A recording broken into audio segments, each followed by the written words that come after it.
Our scripture today is from the book of John, chapter 10, verses 1 through 10.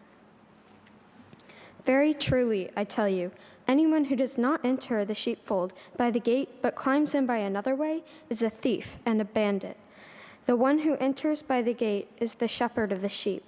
The gatekeeper opens the gate for him, and the sheep hear his voice. He calls out his own sheep by name and leads them out.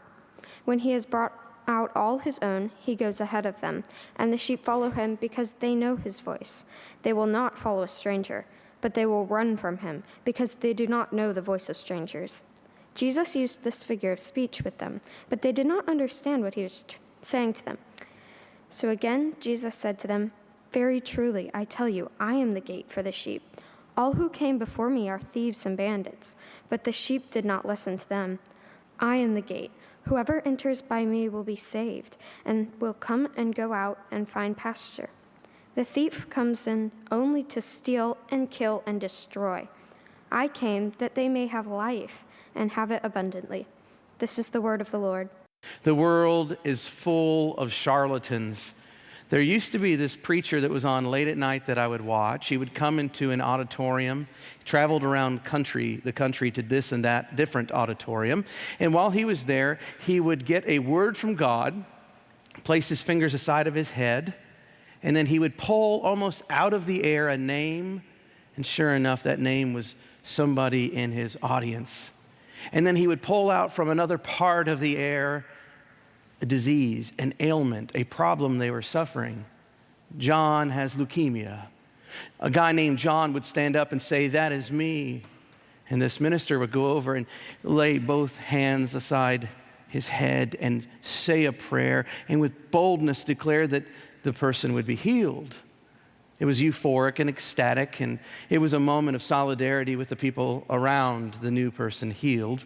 They would often run after being healed, feeling much better in the moment.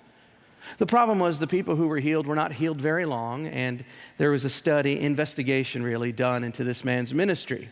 Turns out that while you, the infirm, showed up at one of his healing shows, you would wait in some gathering space, fill out the card that says your name and address and ailment.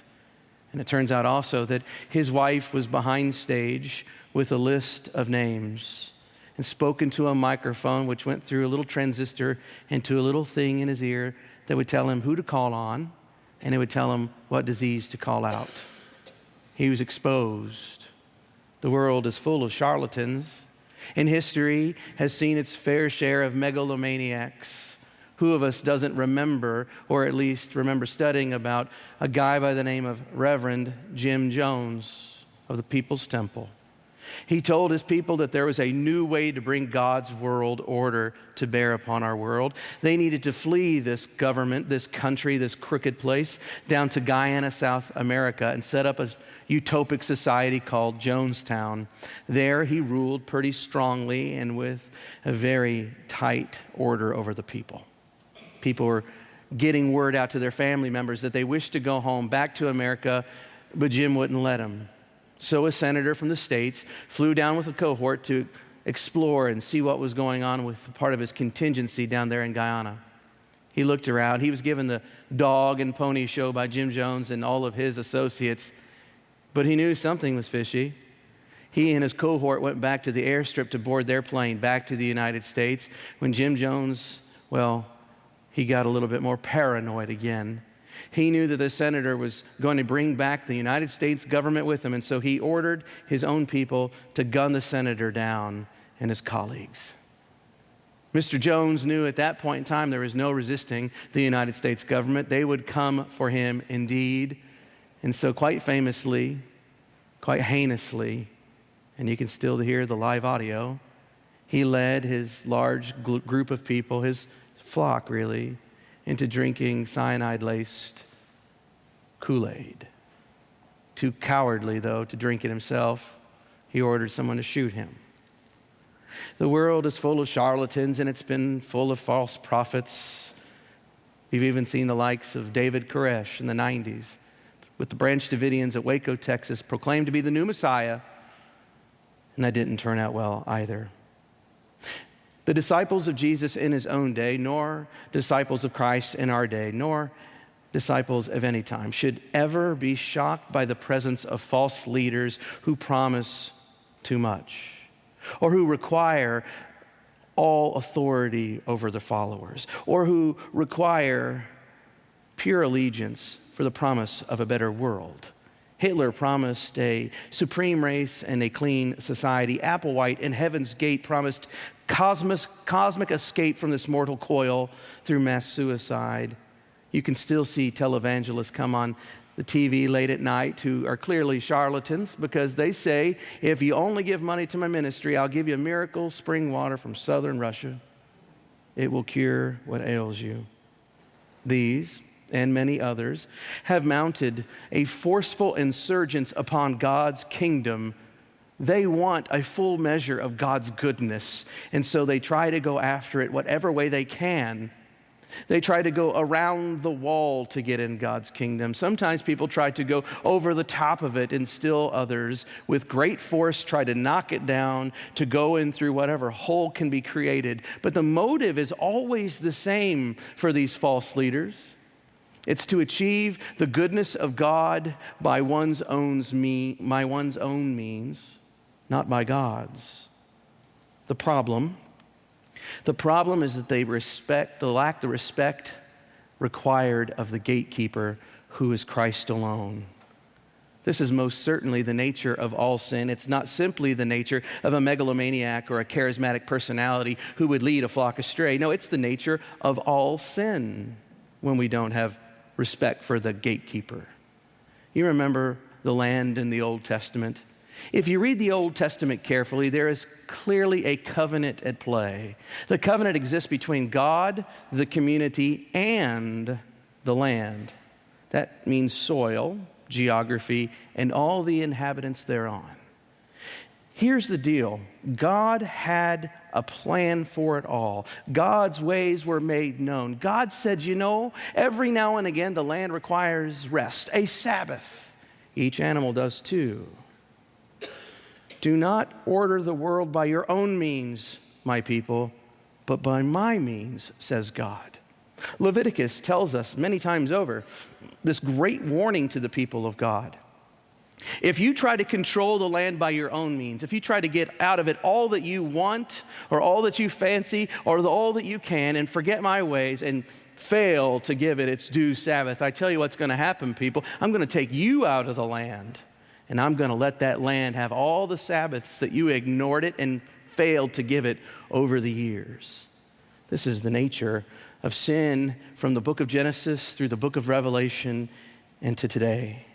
So much of sin is when we try to attain what we imagine to be good in our own way, in our own time, and by our own means, and for our ends, not the ends of our good Lord. Now, according to Christ, there is one gatekeeper into this kingdom, and it is He alone. Christ's leadership is different than that of the leadership of other shepherds. He's not a tyrannical overlord despot. He's not self-interested. He's not even a populist leader, nor is he predicating his ministry and leadership on the fashionable desires of the day. Rather, he leads like a shepherd. Christ is the good shepherd. That means something profound to me. It means that Jesus has a way of leading. He leads with his followers, among his followers.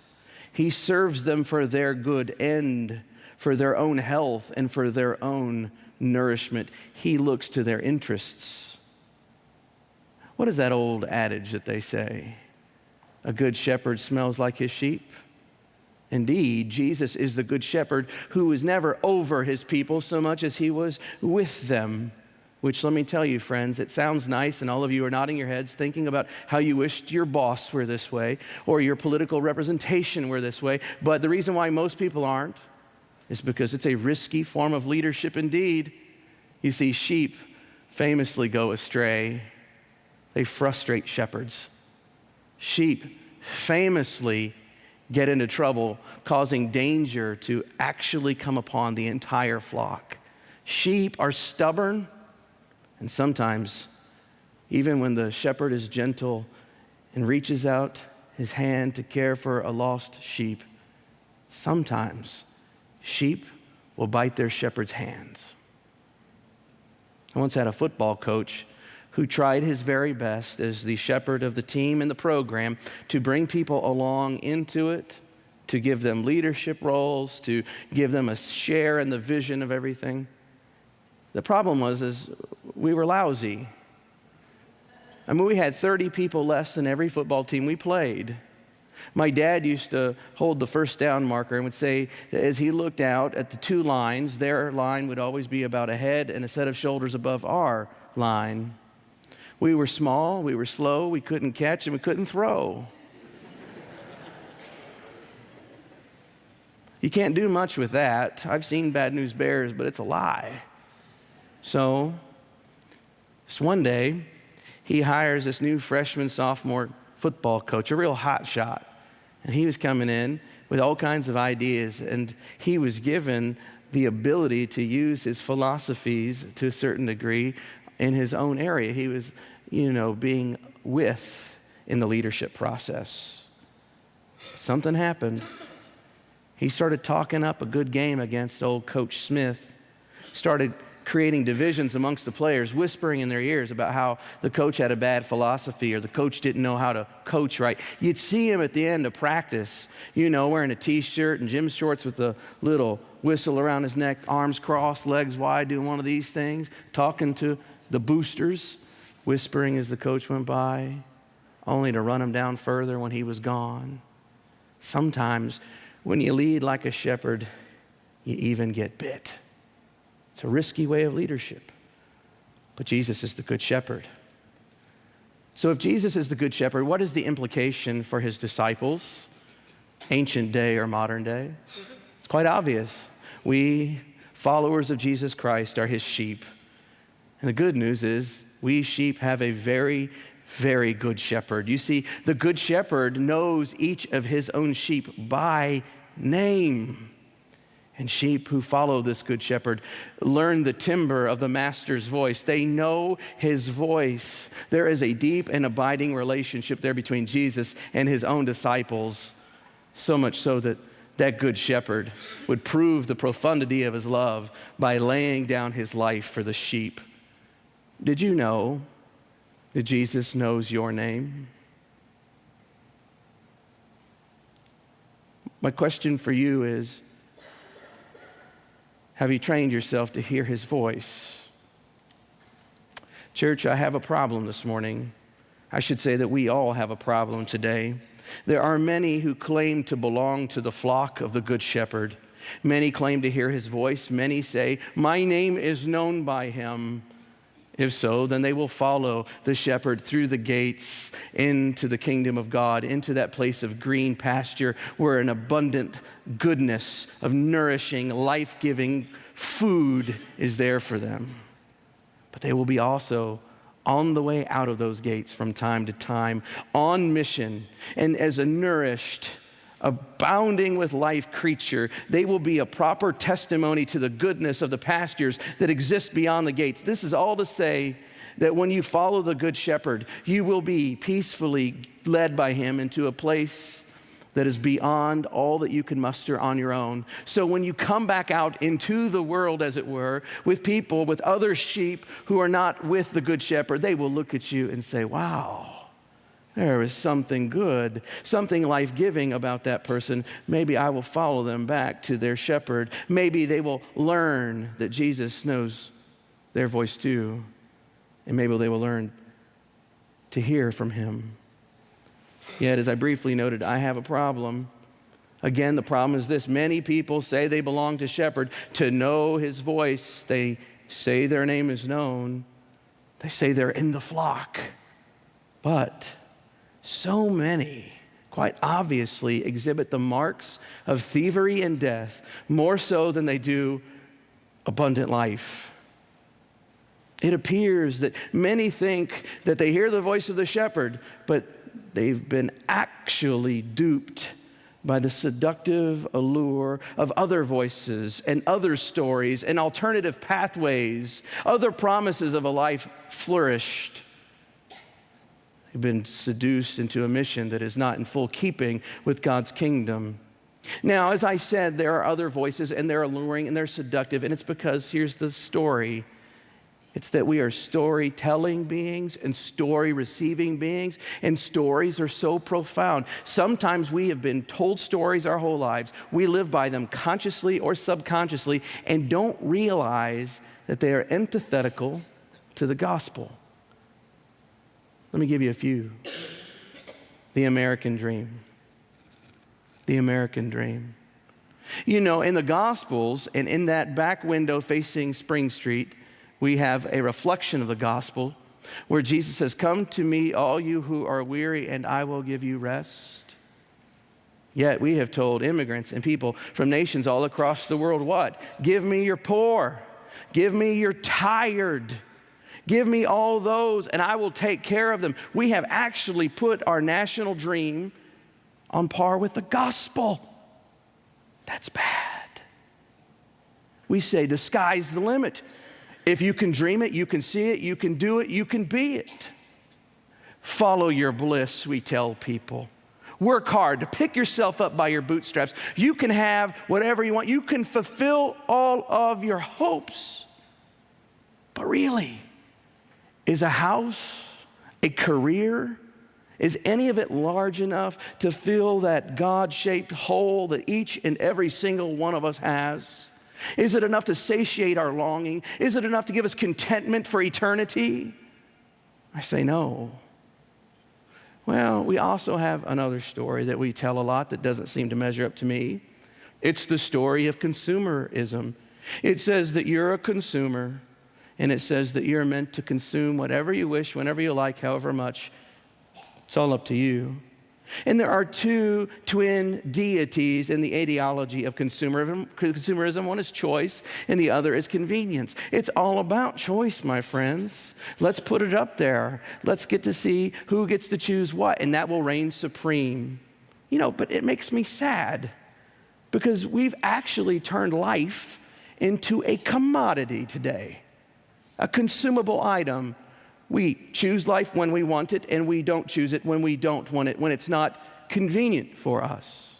Oh, friends, if you want to mix choice with convenience, you got a potent thing. I better not talk about it anymore. You'll run me out of here with pitchforks. Don't ever make something inconvenient today. Third is technocentrism. I know, $10 word, right? Let me tell you what it means. It means the idea of innovation and technology is the center part of your worldview. E.F. Schumacher wrote a book called Small is Beautiful. In it, he says that this follows the storyline called the forward stampede of modernity. I know, more $10 language, but let me tell you what it means. It means we have this kind of impulse in our society that says we need to create new, more, bigger now. Never asking the question, at what cost? At what impact to others? At what negative, deleterious effect to the world around us, because we know that whatever cost there is, we'll just come up with some bigger, better, more clever technology down the road later that'll solve the problems of our current crisis. My wife would say that that is the very definition of immaturity, for maturity itself is the prolongation of gratification, isn't it? Oh, but lastly, these three are unmatched, and they line up to make one very difficult for this minister, and that is the concept of a self-serving church. We've come up with a notion that churches are places with products and services that we either select because we want them or we reject them because they don't fit our perceived needs in the moment. We talk about this thing called church shopping. Oh, what a swear word to my ears. All of the above, though, imply that the shepherd that we follow is really just a hidden version of our own self, of our own desire, of our own interest. It's all propped up and covered over by fancy speech and high ideals. It's not plain, but all exist to simply please ourselves.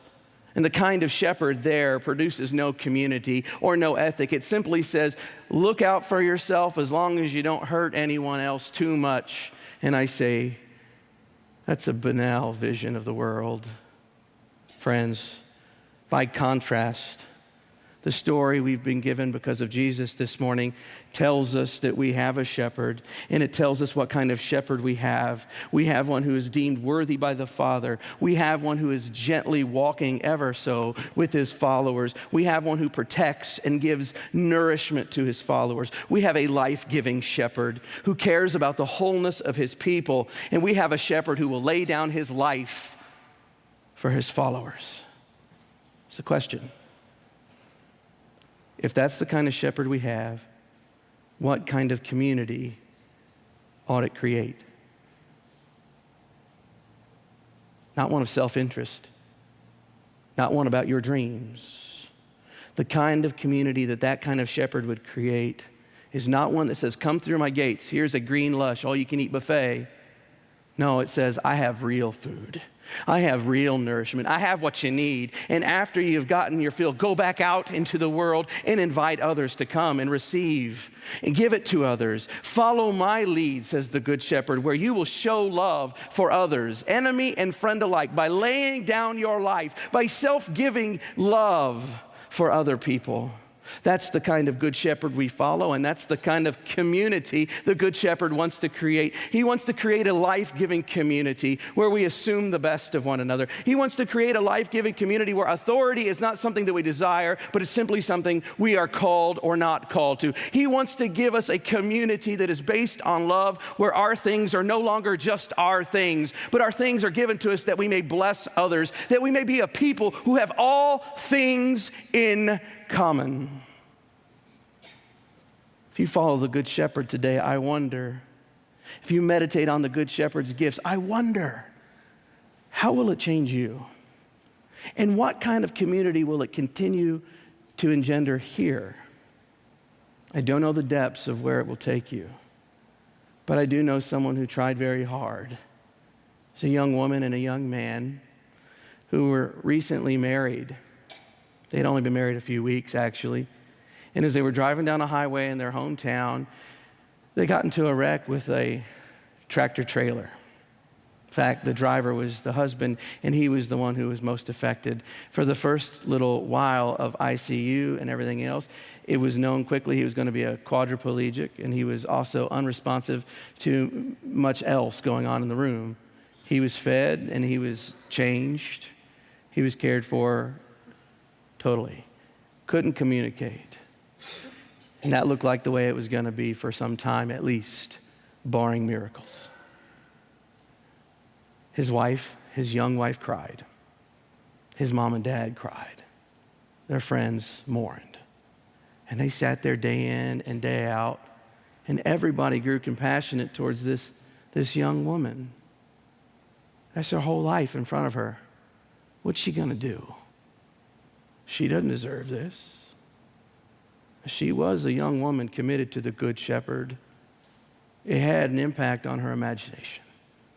I know, because whenever the young man's parents said, honey, please listen to us. You have our blessing to divorce our son. You can go. You don't deserve that. You have a life ahead of you. Go and fulfill your dreams.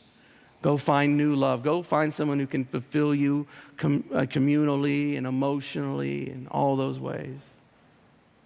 And they appealed to her in tears. And she sat there quietly and looked up at them after a moment and said, for better, for worse, for richer, for poor, in sickness and in health.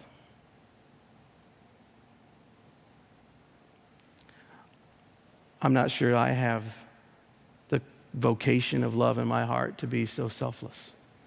The Good Shepherd did. He knows my name.